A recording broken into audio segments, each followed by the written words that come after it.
So George, this week, last week really, we finished the finale of Obi-Wan Kenobi. Not Kenobi, as we've been referring it. I prefer it like that. Obi-Wan Kenobi, but we have a sort of theory that it actually was once called Kenobi. Also, it only made me realise that it's Kenobi, and Obi is also the beginning of his name. Obi, Kenobi. Obi-Wan Kenobi, one Kenobi. You can just keep going. It just goes round and round. Obi-Wan Kenobi. So if you didn't know or you weren't following Star Wars, I assume you were if you're listening to this, Obi-Wan Kenobi is the 6-part mini event that Disney Plus had put out, and it follows Obi-Wan Kenobi, picks up, I want to say, 10 years after the events of episode 3, and it sits between episodes 3 and 4.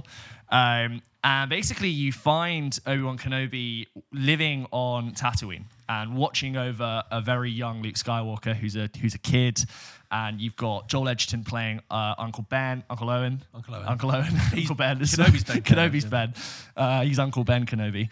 And it's also, seeing Darth Vader in its prime, and you've got this group of this death squad that work for Darth Vader called the Inquisitors or the Inquisitorius, and essentially their whole dynamic, and they are essentially on the hunt for Force-sensitive Jedis. One of them's name is Reva, who is in pursuit of Obi-Wan Kenobi on Tatooine, and also just generally in pursuit of anyone who could be Force-sensitive. Obviously, Luke is Force-sensitive. Yeah. You also got completely on the other side, at the end of episode 3, Luke and Leia were split up. Leia is on Alderaan with Bail Organa, which we get to see for the first time. Alderaan, in its prime. Alderaan's natural city. Yeah. Planet even.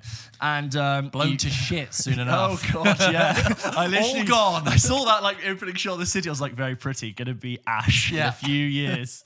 You also got this whole side of Leia, and in the first episode, she gets kidnapped, and our story sort of picks up from there.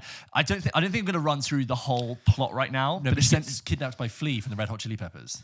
Oh, does she? Yeah. Do you know the guy? Yeah. Can we talk about, before we go into it, that chase scene in the first episode where Leia's running away in the woods?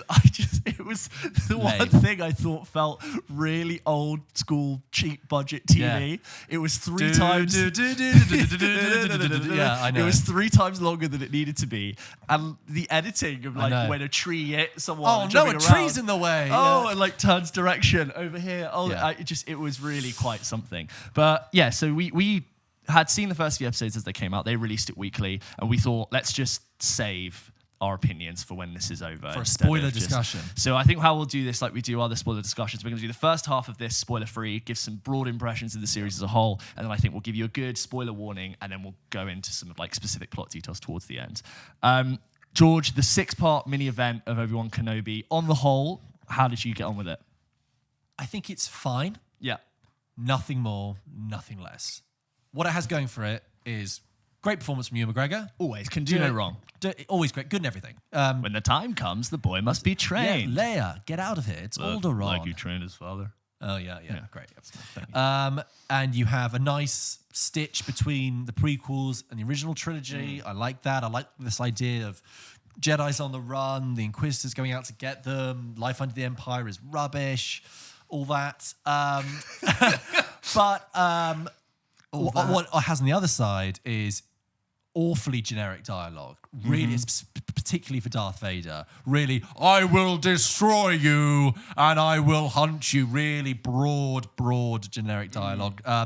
Not amazing CGI, I have to say. I was really surprised at how obvious some of the CGI seemed. And just, there was something very tame about it. I think perhaps they were trying to just pitch it to as big an audience as possible. And I felt it was pulling its punches. I think Completely. It was pulling its punches.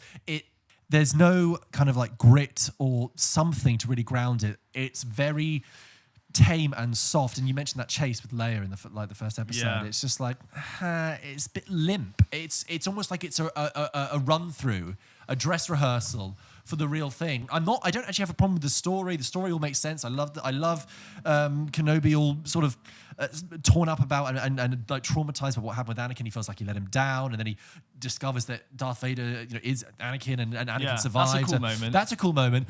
But there is some very, very underwhelming bits. When actually, this is a mild spoiler, but I think it's in the trailer, when Obi-Wan Kenobi meets Darth Vader for the first time. Yeah. I think it's done in such an underwhelming way, and it's completely in the dark as well. Dark, and the end fight, yeah. I was just surprised for someone, Deborah Cho, who directed this, was a Mandalorian director. Yeah. For a show like The Mandalorian, which has guts, which has grit, which has punch, which has charm, didn't really have any of those things happening in this show. But it wasn't bad. I was fine with it. But you know what I mean? It's just a bit... If it was any longer than 6 episodes, it really would have tested me. So this is the thing I found quite interesting. Is I think when I got to episode 4, episode 5, and I started to see how this thing was shaping up as a whole before the end, I was quite surprised by how much filler content there was in something that they've gone, the 6-part event, only 6 episodes, one and done. Yeah. I thought, okay, like you've got a very clear story to tell. And I get to the end, which, you know, like all in all, I enjoyed, good. I'd say it has like my thumbs up for Star Wars content overall. Yeah. But I just thought this would have been better as 3-episode event. Yeah. And I think the story would work, or a film, or even a 2-part special. Yeah. Could you imagine? Sorry, that's my doorbell. Not just filler content, but a lot of placeholder characters, I felt like. With Camille Nanjiani. Who's he? Yeah. What's that going on? I feel like Camille Nanjiani actually delivered his lines. So like, I don't really know who my character is. I'm just kind of winging it. O'Shea Jackson Jr.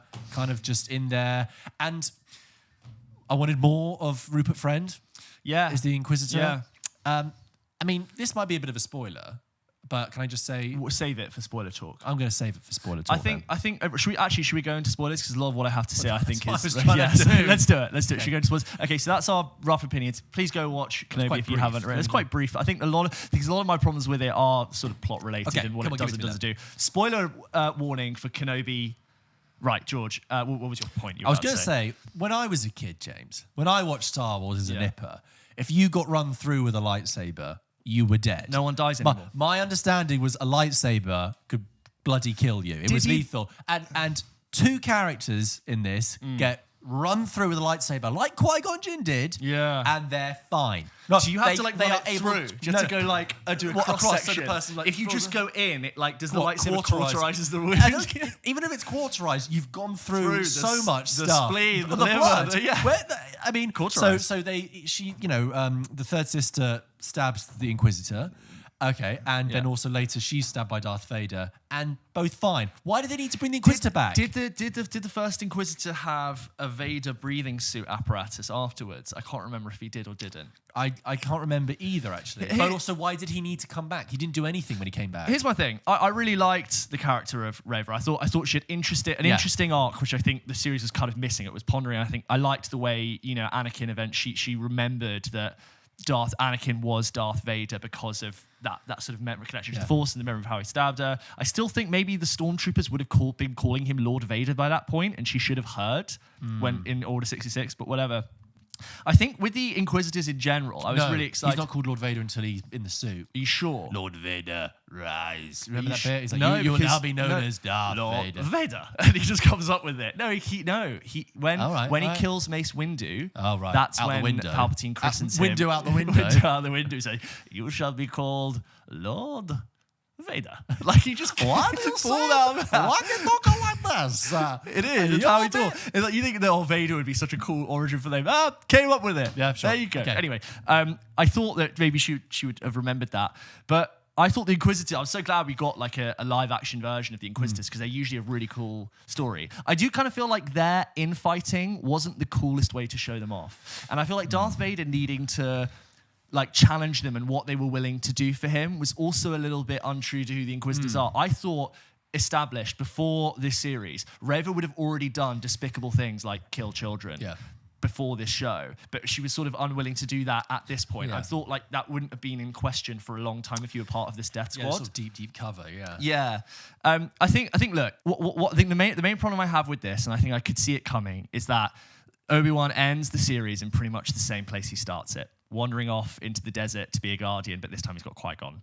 And he knows the Force now. And No, it's slightly different. Hang on. But, sorry. Go on. No, that's fine. Go on. Because this time, before, he felt really guilty about Anakin's fall from grace, and he felt Yes. responsible for it. But by this time, he realizes that Anakin was almost killed. Like he says, Darth Vader killed your father. When he says to Luke that, Betrayed and murdered your father. So he's come to realize, as Anakin says to him, Lord Vader says to him, "I Yeah. killed Anakin Skywalker. Not you. I corrupted." It's like a completely split personality. Yes. So I think he is absolved of that guilt now. Yes, but I think I agree with you in that sense. But in the final shot, I was like, okay, so he's moved out of his cave in Tatooine to a quarry in Tatooine, and he's just kind Upgrade. of there with Qui-Gon. Liam Neeson back in there For a bit. One day, I would have loved one day of filming that would have been. One day, an afternoon. I would have loved him in the beginning, first episode. Qui-Gon, what do I do? I've been here for He's 10 years trying already- to speak to you, but no. And then I thought the first fight between Vader and Obi-Wan, while dark, my feelings I on thought it was things that are underwhelming. dark. I actually thought it was cool. I think what I did like was seeing Vader in his prime. Okay. A terrifying Vader when he Yeah. goes through that village and is just Yeah. destroying. And I agree with you when you said that the dialogue wasn't great all the time. I will say what I think they did do in this show is they did understand the central conflict of who Darth Vader is. Right. And it does that thing which is what all good Darth Vader content should do, is that you should look at that mask in one scene and be absolutely terrified at the monster of who he is. Yeah. And then you can look in that same mask in another scene and just feel an enormous amount of sadness and pathos. And it's the same face, but the context of that character is different. When I think about the last scene, which we were just kind of talking about, where they finally fight again, for some reason Obi-Wan's way better at fighting now for reasons. And he throws rocks, And he's badass. He throws whole rocks at Darth Vader, which I don't really get how he managed to get that much better. I think Darth Vader just says, "Your powers have returned." No, I think isn't it because he loves Leia now? He's got something to live for, to fight for. That's how it the works, good in Anakin passed on to Leia and Luke, and now Obi-Wan has a responsibility to try and defend that and champion that. So that's where he gets his sort of fire from, I think. Okay, and I think my favorite moments in that series were, I think, in that fight when there's this great moment when Ben slashes his mask off, and you see the face of Anakin, Hayden Christensen, completely sort of tortured and grey and ashen, and you could see the just the sadness in his eyes, and you don't actually need to use the mask, you can see it. And it's this amazing scene where his voice box is breaking and it's splitting between the Darth Vader and the sad Anakin voice, and it's this wonderful thing of these two things fighting against each other, and you can't tell which one is which. And there's that quote where he says, "I'm not your failure. You didn't kill Anakin Skywalker. I did." Yes, and even though he's you can tell he's struggling through those words. I think that scene is really well done, and I did watch it with a smile on my face, but this is the central cause of Darth Vader.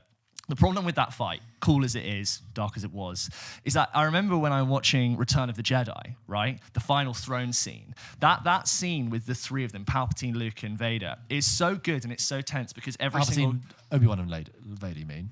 Palpatine. No, I'm talking about the Return of the Jedi. Oh, I'm so sorry. Yeah, sorry. So that last throne scene in Return of the Jedi with Luke, Palpatine, and Vader is so good because all of those characters are in their own. They're all in conflict for different reasons. Vader is in conflict because he's got Palpatine on one hand telling him to do one thing, and he's got his son in the other. Palpatine is trying to convince Luke to go to the dark side, and he's also for the first time seeing that the dark side is failing him. He's not able to seduce someone to the dark side, and then Luke is obviously torn between his father, who he loves, dark and light, and you don't know how it's gonna finish. And that's why it's so tense. You're this could go either way, and all of these characters are torn, and that's why it's fascinating. I felt like in the last fight, cool as it was, fun as it was, that scene with the voice box and Vader and seeing the split personality, which I kind of already know, I did kind of know where we were going to end up. Yeah. I didn't have a sense of worry of what's going to happen. He's not going to kill Vader. No. Vader's not going to kill Obi-Wan because Obi-Wan lost the first fight. It just kind of ends on this nicely written but somber note.